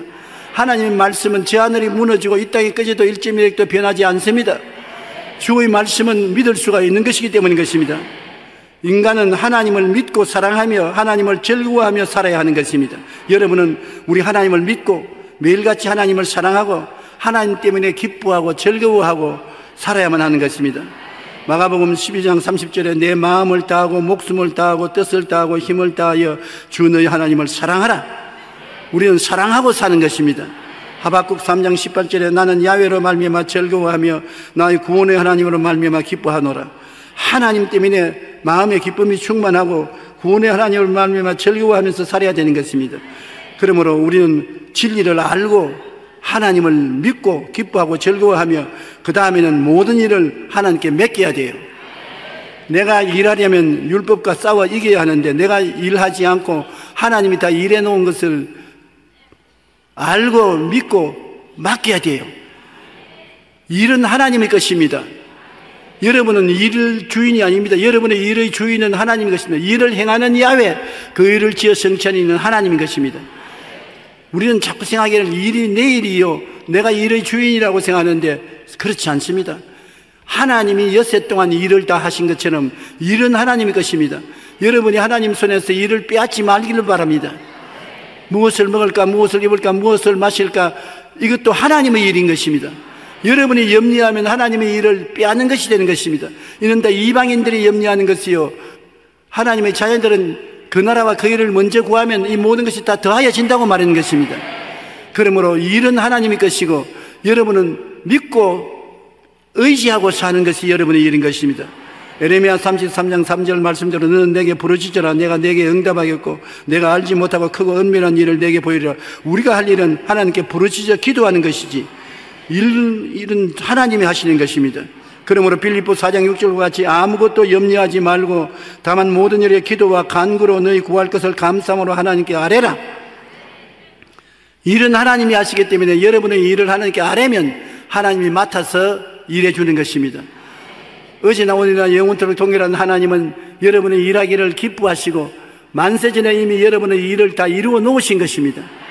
여러분이 기도하면 하나님이 그 일을 여러분에게 인도해 주시고 알려주시는 것입니다.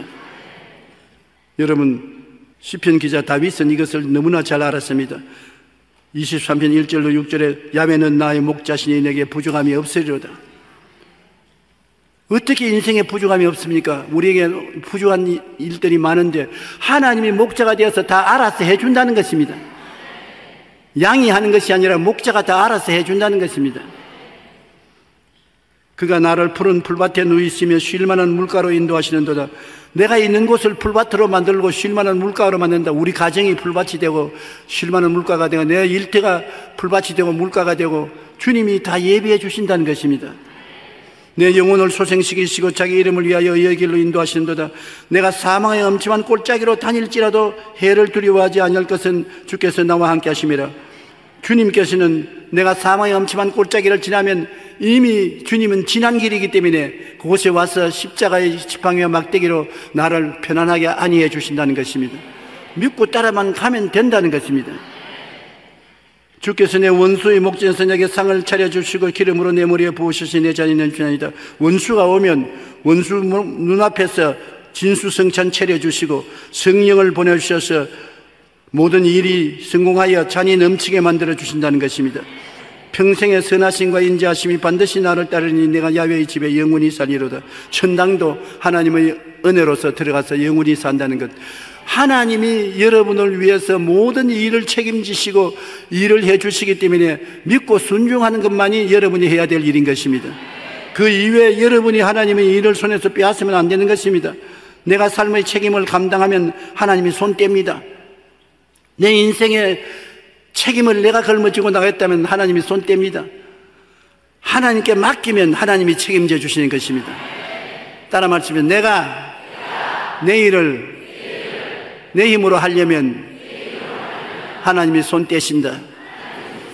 하나님께 맡기면 하나님이 책임지신다. 시편 37편 4절로 6절이 바로 그것입니다.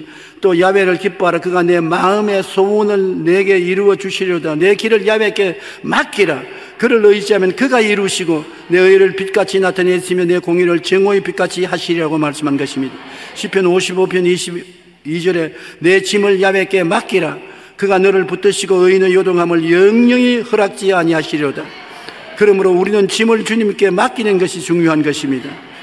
알고 믿고 맡김이 우리에게 축복을 갖다 주는 것입니다. 미국의 정치가인 벤자민 프랭클린은 나이가 든 후 자신의 삶을 되돌아보며 이런 유명한 말을 했습니다. 첫째로 나의 삶이라 할지라도 내가 마음대로 되지 않는다. 평생을 살아보니까 내 인생은 내 인생이라도 내 마음대로 안 된다는 것입니다. 둘째로 내 삶을 온전히 주관하시는 분은 전능하신 하나님이시다. 생활이 지나고 보니까 나 일어나고 앉고 죽고 사는 모든 것을 주관하시는 분은 하나님이신 것을 깨달았다. 셋째, 지금까지 내가 살아오면서 하나님의 뜻에 순종한 만큼 내게는 행복과 성공이 있었다. 순종한 만큼 하나님은 행복과 성공을 예비한 것을 허락해 주었다는 것입니다.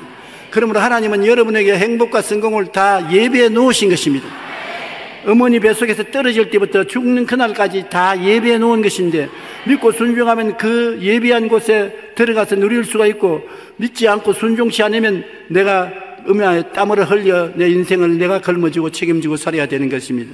우리 삶의 주관자이신 하나님을 알고 믿고 맡기는 신앙생활을 할 때 하나님의 놀라운 은혜와 축복이 우리의 삶에 임한다는 것을 우리가 깨달아 알아야 되는 것입니다. 수영선수가 물의 부류에 의지하여 기분 좋게 유유히 헤엄치지 않습니까? 수영을 잘하는 사람 보십시오. 절대 가라앉을 걱정 안 합니다. 유유히 수영을 해나갑니다. 어린아이들 처음 물에 수영 배운 애들이 물에 떨려고 애를 쓰지요. 여러분 인생을 떠서 살려고 땀을 흘리고 고통을 당하고 이마살을 찌푸리고 하는 사람은 아직까지 인생을 살지 못하는 사람인 것입니다. 하나님께 살든지 죽든지 흥하든지 망하든지 성하든지 세하든지 다 맡기고 유유히 인생을 살아가는 것입니다. 감사하고 찬송하고 기도하고 믿고 살아가는 이 사람은 인생을 아는 사람인 것입니다. 우리도 하나님이 계시고 하나님이 삶의 모든 면에 이미 다 이루어 주셔서 바쳐주기를 원하시고 계신 것을 알고 믿고 전적으로 맡기고 하나님을 사랑하고 기뻐하며 살아나가면 하나님의 은혜와 능력으로 살게 되는 것입니다. 하나님은 여러분을 이미 물이 수영선수를 바쳐주듯이 다 바쳐줄 준비를 다 하고 맡기는 사람에게는 책임져 주시는 것입니다. 네가 살겠다고 발버둥을 치고 몸부림을 치면 나는 모르겠다. 내가 바치기를 원하니 내게 완전히 내가 맡기고 믿고 의지하면, 그리고 기뻐하고 즐거워하고 살면은 내가 바쳐서 일을 성취시켜 주겠다고 말씀하는 것입니다. 잘못 오해하면 인생을 게으르게 살라고 하는 것 아닌가 그렇게 말했는데 그 말은 아닙니다. 우리가 하나님이 이런 하나님이기 때문에 이런 믿음으로 살면은 우리가 하나님의 성령의 도우심을 받아서 순풍의 돛을 달고 인생을 살아갈 수 있다는 것입니다. 아무리 고난과 괴로움이 있어도 주님께서 이미 그 고난과 괴로움을 해결해 놓으셨기 때문에 그것을 주님의 능력을 의지해서 유유히 뚫고 나갈 수가 있다는 것입니다. 하나님이 결론적으로 원하시는 것은 예수님의 십자가의 고난을 통해서 여러분을 위해서 다 이루어 놓았다는 것입니다.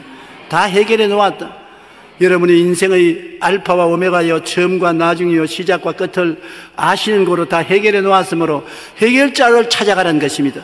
여러분 힘으로 노력하지 말고 해결자를 찾아가라. 그리고 부르시죠. 기도하라. 그러면 그가 이미 다 해결해 놓고 예비해 놓은 길로 여러분을 이끌어 주시고 여러분을 받쳐 주신다는 것입니다. 하나님께서는 여러분이 일함으로 인생을 사는 것이 아니라 하나님에게 맡기고 기뻐하고 즐거워하고 믿음으로 인생을 살기를 원하시는 것입니다. 믿으면 하겠네. 주 예수를 믿으면 주님께서 하신 일을 통해서 여러분에게 축복의 근원이 되어 주시는 것입니다. 하나님은 여러분의 목자가 되시고 여러분은 양이 되시고 믿고 순종만 하면 목자가 책임을 져 주시는 우리 신앙생활이라는 것을 알고 믿게 되시기를 주의 이름으로 축원합니다. 회개, 용서, 새 사람이라는 제목으로 은혜를 나누겠습니다. 성경 누가복음 15장에 기록한 탕자의 이야기 중에 둘째 아들이 방탕한 삶을 통해 상속받은 아버지의 재산을 다 탕진하고 빈털터리가 되어 먹고 살 수가 없어서 아버지께로 돌아올 때 아버지가 아직 상거가 먼데도 뛰어나가서 아들을 부여안고 말하기를 내 아들아 잘 왔다. 너를 환영한다. 사랑한다. 그 둘째가 내가 하나님과 아버지께 범죄했사오니 이제 아들이라 칭함을 받을 자격이 없습니다. 나를 품꾼의 하나로 보소서. 그렇게 말했는데 아버지는 그 말을 듣지도 못했어요. 아버지는 종을 보고 제일 좋은 옷을 갖다 입혀라. 아들이 된 증거인 반지를 갖다 끼워라. 신발을 신겨라. 그리고 살찐 송아지를 잡아라.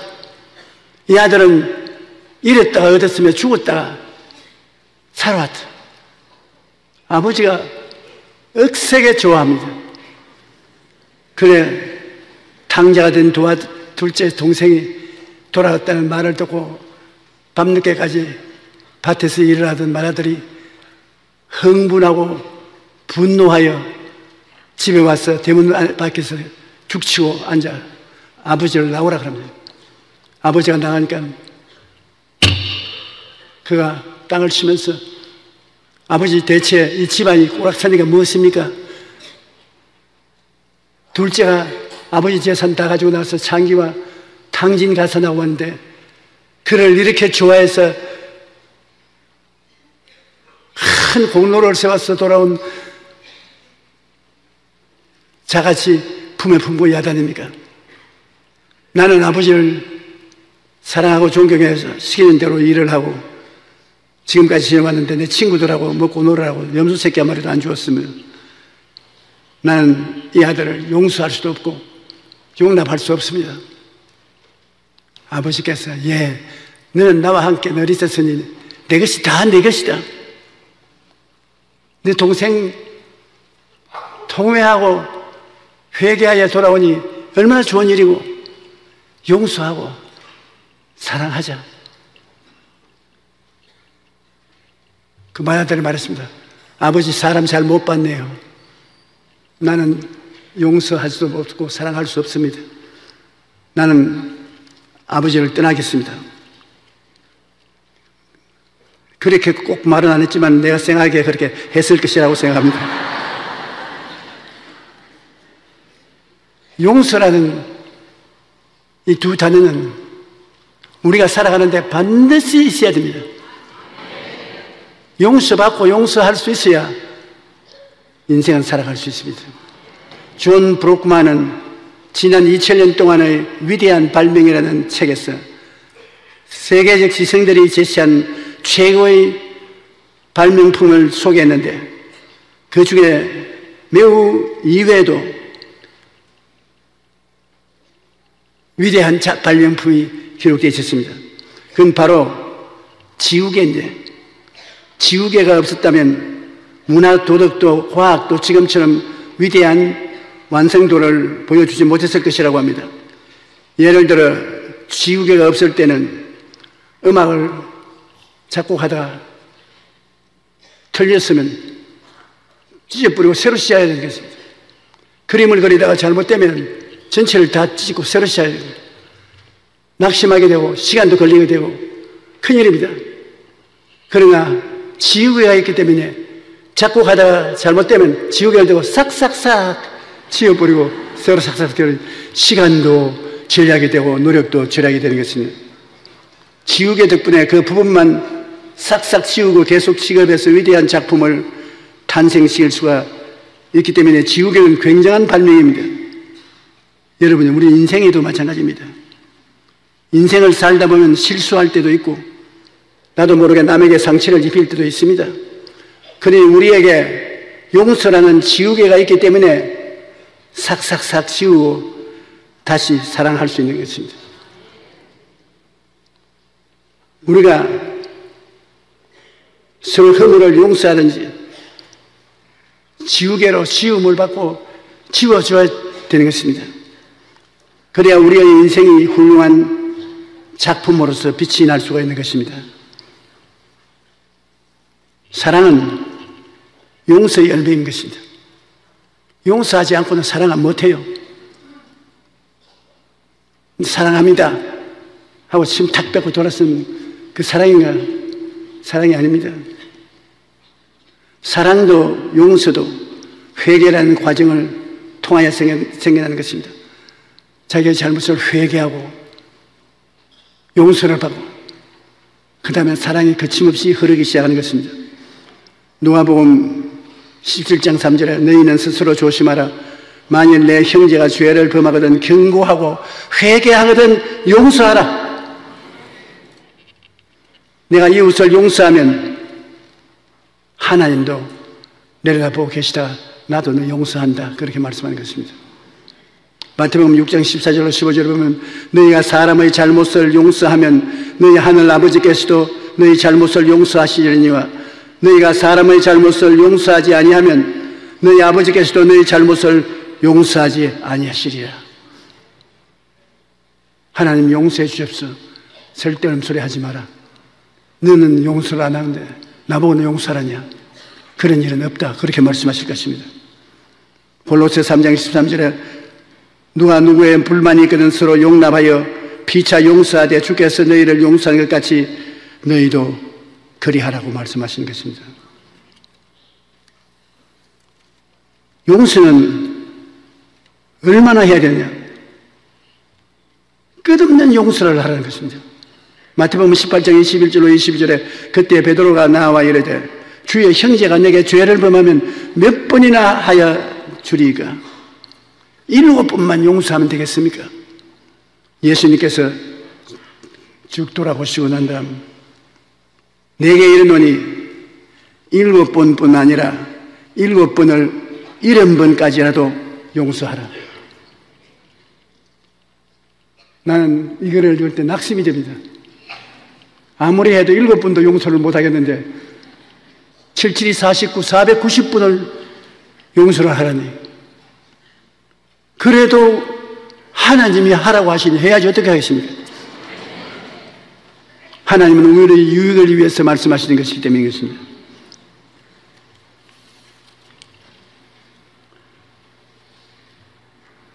회개와 용서가 사랑의 문을 엽니다. 야고보의 12아들 중에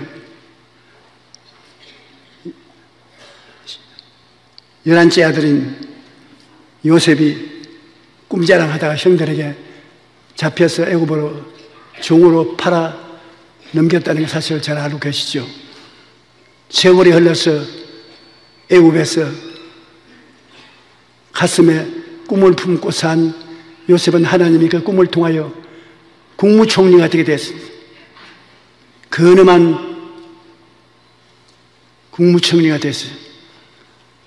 그런데 가나안 일대 흉년이 들어서 사람들이 굶어 죽기 시작했습니다. 야곱도 자식들 보내서 애굽에 가서 양식을 구해오게 하는 것입니다. 애굽은 요셉의 선한 통치에 풍년의 양식을 모아놓아서 먹을 것이 풍성했습니다. 그런데 이 사람들이 오니까 요셉이 나가서 가나안에서 온 형제들 들어오게 하라. 그래, 형제들이 들어왔는데 10명이 들어왔습니다. 너희들 형제가 다 몇 명이냐? 저기 11째 동생인 줄 모릅니다. 국무총리가 됐습니다. 자기들이 종으로 팔아먹었으니까 알 수가 없죠. 예, 우리 가나안의 한 아버지의 자식들인데 12 아들을 낳았는데 그 중 한 아들은 없어졌고 한 아들은 아직 어려서 먼 길을 걸어오지 못함으로 집에 놓아두었으니 우리 건강한 10명의 양식을 살아왔습니다. 요셉이 거짓말 마라. 틀림없이 너희들이 우리나라를 정탐하러 왔다.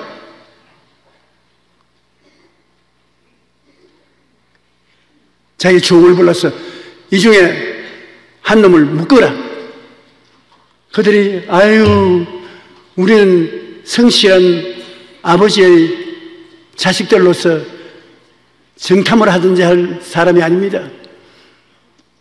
그리고 자기들끼리 말다툼을 합니다. 봐라, 그때 요셉이 살려달라고 손을 발굽게 밀 때 그때 살려주었을 거야. 그때 그 애절한 눈총을 보았지. 그 잘못을 이제 우리가 핏값을 갚아야 되네. 그들의 제일 맞은 루벤이 대답해야 그러는데 내가 그 아이에 대하여 죄를 짓지 말자고 했는데 그래도 너희가 듣지 아니하고 걔를 팔아먹었더니 핏값을 이제 지불한다. 핏값을 지불하는 거야. 요셉이 자기 동생인 줄 모르기 때문에 자기들 말을 못 알아듣는 줄 알고 자기끼리 생각을 했습니다. 그러니 요셉이 하나님 너희 성실성을 믿기 위해서 내가 너희 형제 중에 한 사람은 묶어놓겠다. 너희들 양식을 가지고 가서 아버지 돌보시고 동생을 가뭄에서 양식으로 구출해주라. 그러고 난 다음에 요셉이 어디 갔습니까? 화장실로 뛰어갔습니다. 뛰어가서 뭡니까? 울었습니다. 자기를 팔아먹고 기나긴 세월이 지나서 이제 와서 만났는데 자기를 국무총리인 줄 모르고 있는데 회개하고 자복함으로 불쌍히 여기는 마음이 생겨서 요셉은 울었습니다. 여러분, 용서가 있어야 사랑이 있는 것입니다. 요셉은 그들이 회개하는 소리를 듣고 다 용서해 주었고 그들은 나중에 애굽에 내려와서 430년 동안 대민족이 될 때까지 살았습니다. 우리는 이 세상에 살면서 평론하고 평판하고 죽이기만 하려고 해서는 안 되는 것입니다. 도적이 오는 것은 도적질하고 죽이고 멸망시키는 것 뿐입니다. 내가 온 것은 양으로 생명을 얻게 하되 넘치도록 하게 하려는 것입니다. 하나님은 우리에게 선을 베풀어 주시고 장래 소망을 주기를 원하시는 것입니다. 좋은 하나님이신 것입니다. 좋은 하나님 앞에 좋은 일이 일어날 것을 기대하고 살면 좋은 일이 일어나는 것입니다. 우리가 기도 응답받는데도 용서가 필요한 것입니다. 역대하 7장 14절 15절에 내 이름으로 일컫는 내 백성이 그들의 악한 길에서 떠나 스스로 낮추고 기도하여 내 얼굴을 찾으면 내가 하늘에서 듣고 그들의 죄를 사하고 그들의 땅을 고칠지라. 이제 이곳에서 하는 기도에 내가 눈을 들고 귀를 기울이리라. 하나님께 기도할 때 악한 길에서 떠나라. 하나님을 무시하는 악의 길을 계속하면서 기도해서 응답받을 수 없지 않습니까? 악한 길을 떠나라. 그리고 겸손해져라. 교만하지 마라. 그리고 죄를 회개하면 하나님이 용서를 해주시니 용서를 받고, 하나님은 너희가 사는 땅을 비옥하게 만들어 줄 것이다.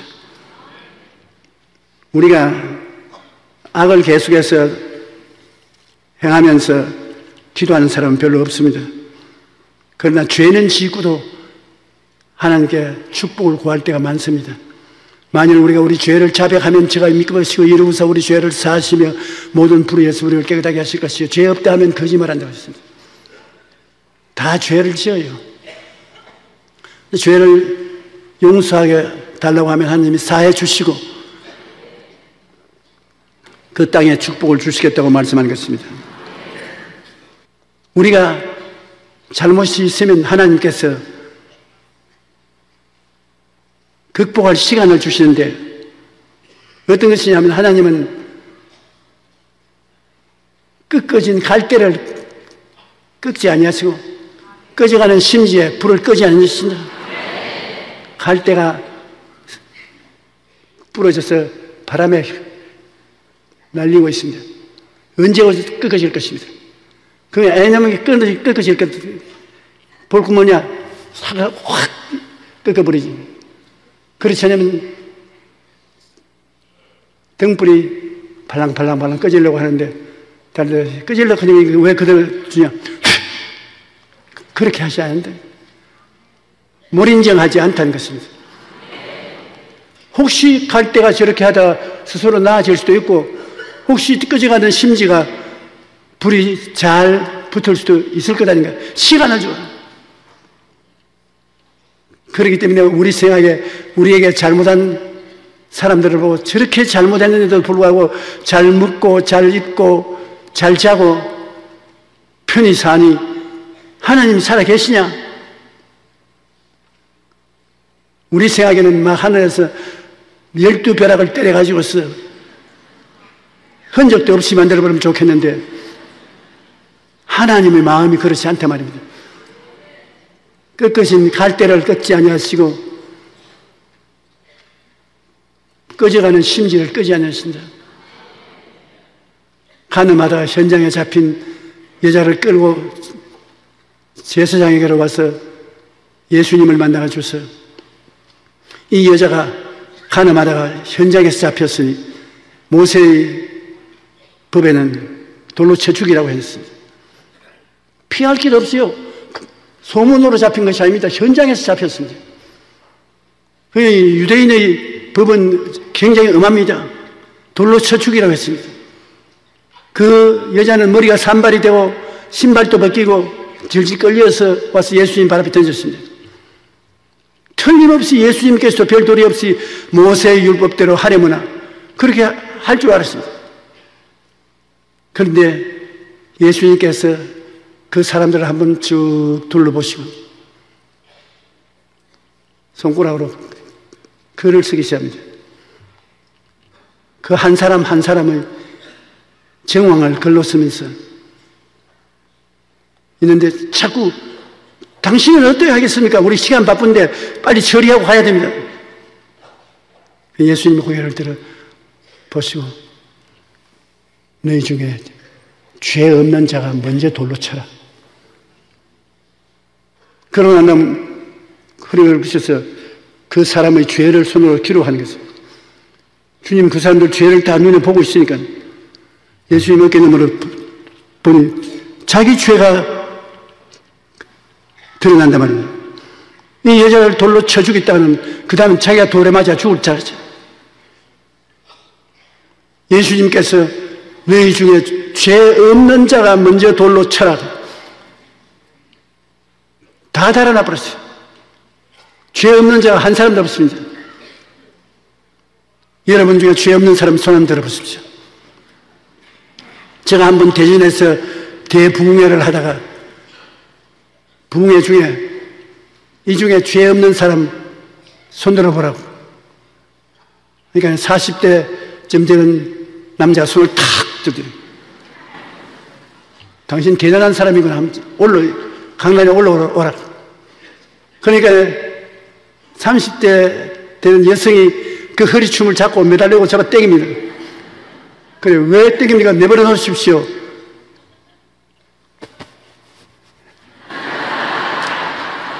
미쳐서 안수기도 받으러 왔어요. 그래서 제가 한 말이 있습니다. 미친 사람 이외에는 자기가 죄 없다고 하는 사람이 없습니다. 모든 사람이 죄를 범하였으며 하나님의 영광에 이르지 못하더니, 예수님은 십자가에 못 박혀서 몸치고 피를 흘릴 때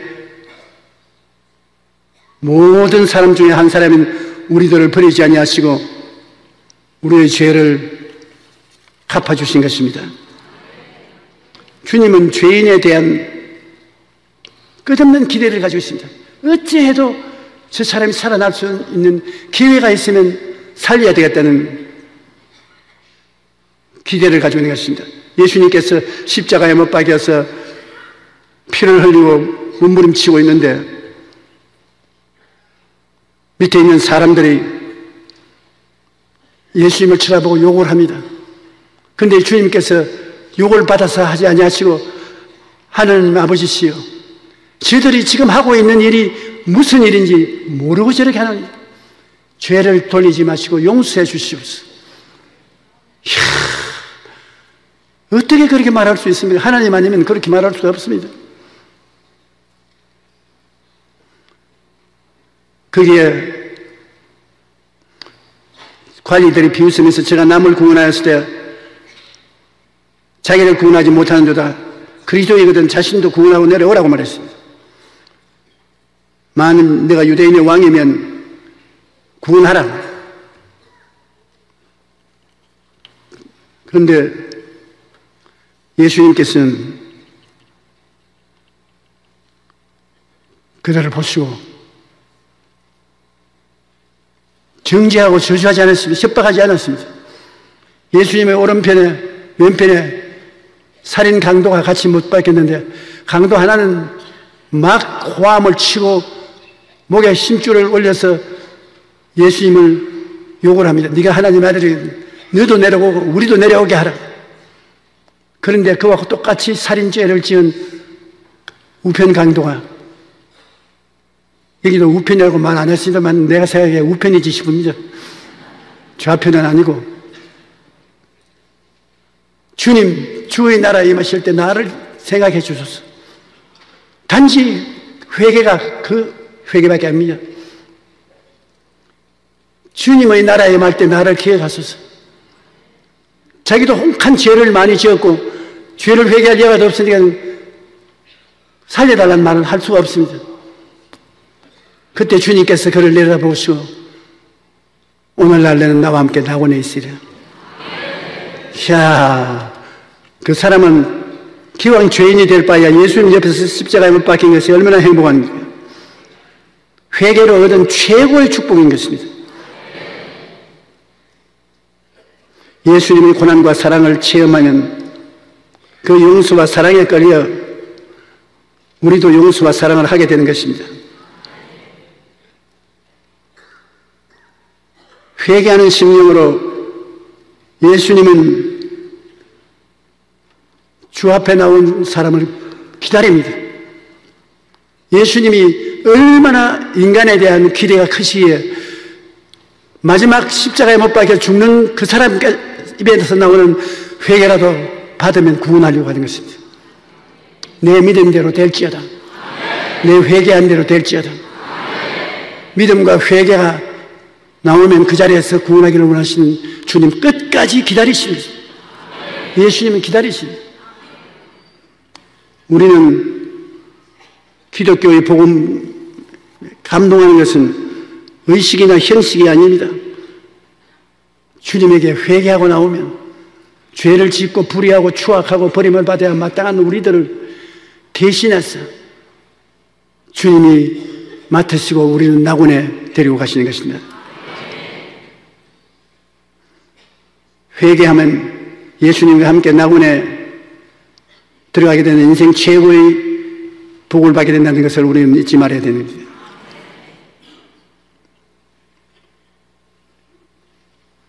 가룟 유다는 예수님을 은산심량에 팔아먹고 자살했습니다. 그러나 가룟 유다만큼 예수님을 가슴 아프게 한 이도 있습니다. 베드로입니다. 베드로는 예수님이 잡혀서 심판받는 그 자리에서 모든 사람이 듣는 앞에서 나는 그 사람을 모른다고 부인했습니다. 저주하고 맹세까지 했습니다. 그러니 예수님이 볼 때 이 배신자야, 이럴 수가 있느냐, 네가 나를 이렇게 배신해야지, 그렇게 하실 수 있지 않습니까? 그 다음 예수님이 죽었다가 부활하시고 지하들은 고향 땅 어부 생활로 돌아갔습니다. 3년 반 동안 주님을 따라다니다가 주님 죽고 장사 지내고 말았으니까 이제 고기잡이 나가있다고. 아침부터 배를 타고 갈릴리 호수에서 그물을 던지는데, 얘들아 무엇이 있느냐? 누가 갈릴리 해변에서 고함을 칩니다. 그래서 제자들이 주님이시다. 그러니 베드로가 그냥 그대로 물속에 뛰어들어가서 헤엄을 쳤어. 나오고 다른 제자들은 그물을 배에 싣고 끌어당겨서 나오는 거지. 가만히 보면 베드로는 나보다 훨씬 못한 것 같아요. 저주하고 맹세하여 부인도 잘하고 또 주님이 오락하면 물속에 뛰어들어가서 헤엄쳐 나오고, 주님이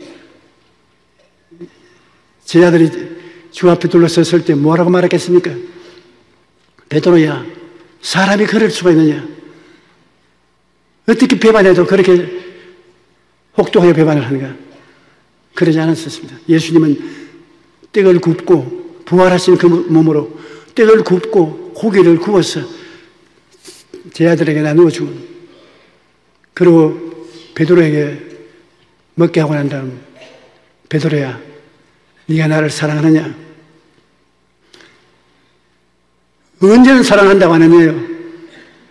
그래서 주님 사랑합니다. 내 양을 쳐라. 두 번째 또 베드로야, 내가 나를 사랑하느냐? 주님 사랑합니다. 내 양을 먹이라. 세 번째, 베드로야, 내가 나를 사랑하느냐?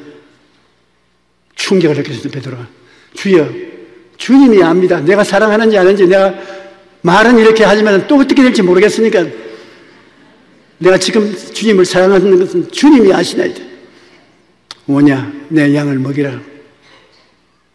주님께서 그 배신자를 용서하고 사랑하고 3번 부인했으니 3번 인정해주고 주의 사도로서의 지위를 굳게 해주어서 예수님이 떠나고 난 다음 훌륭하게 하나님의 교회를 이끌어 나가게 만들어 주신 것입니다. 여러분, 우리 사람들은 자기가 자기를 모릅니다. 자기가 아무리 사랑한다 해도 언제 또 부인할지 저희가 어떻게 합니까? 사람은 자기가 자기를 모르기 때문에 주님에게 맡기는 도리밖에 없는 것입니다. 주님, 나는 모릅니다. 주님께서 보혜사 성령으로 나를 붙들어 주시고 도와주시옵소서. 이것이 기독교인 것입니다. 내 힘과 능력으로 안 되는 것이니까 보혜사 성령을 보내셔서 성령이 우리 연약함을 도와주시는 것입니다. 우리는 주님의 도우심으로 용기 있게 나갈 수가 있는 것입니다. 오늘 왜 용서하자고 하느냐면, 신학자 루이스 스미디스는 용서의 미학이라는 책에서 심지어 가해자가 뉘우치지 않고 용서를 구하면 용서를 해야 된다는 것입니다. 용서는 무엇보다도 이웃을 용서하는 것이 아니라 자기 자신을 용서하는 것입니다. 우리가 나에게 해를 끼친 자를 용서하지 아니하면 생각에 늘 떠나지 아니하고 괘씸한 생각이 마음을 늘 고통스럽게 한다는 것입니다. 용서하지 않으면 나 자신이 미움의 감옥 속에 포로가 되어 고통을 당하는 것입니다. 그러나 용서하게 되면 무엇보다 자기 자신을 감옥에서 풀어놓을 수가 있는 것입니다. 우리가 바꿀 수도 없고 잊을 수도 없는 과거의 상처를 치유하는 유일한 방법은 용서하는 것입니다. 용서하지 않는 사람은 과거에 묶여서 더 이상 앞으로 나갈 수가 없습니다. 과거에 묶여서 멈춰있는 삶을 다시 움직일 수 있는 것은 용서밖에 없습니다. 스미디스 박사는 이렇게 말합니다. 용서할 때 우리는 하나님의 손을 잡고 미래를 향한 문을 통과하게 되며 우리를 기다리고 있는 가능성 속으로 걸어 들어갈 수 있게 된다고 말했습니다. 오늘 우리는 다 주님의 부르심을 받아서 전부 여지없이 손 들고 옵니다. 주님께 나와서 그 보혈로 죄사함을 받았습니다. 주님의 피는 영원히 흐르는 피로서 영원히 우리를 용서하시는 것입니다. 주님은 보혜사 성령을 보내셔서 우리가 넘어지면 일어나고 넘어지면 또 일어날 수 있게 만들어 주셨습니다.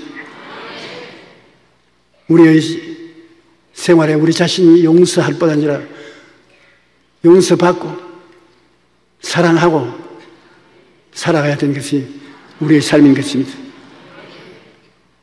우리는